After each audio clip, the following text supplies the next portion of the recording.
सजाते हैं और अब हम इसके ऊपर मज़ीद हड्डियाँ लगाएंगे। ये आइडिया बहुत कमाल का है।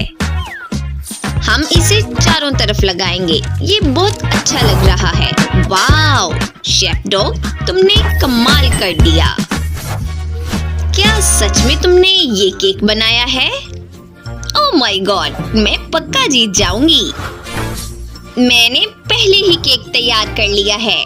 चलो थोड़ा गम लेते हैं।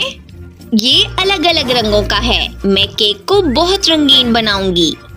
और अब थोड़ा गुलाबी गम लेते हैं और इसे अपने हाथों की मदद से अच्छे से क्रश कर लेती हूँ। ये एक बॉल बन गया और अब इसे ऊपर रखते हैं। और अब मैं केक के ऊपर अलग अलग रंगों के बॉल रखूंगी। और सबसे अच्छी बात, ये एक बिल्ली भी। ओह शेफ डॉग, इस केक से बिल्कुल खुश नहीं लग रहा। तुम्हें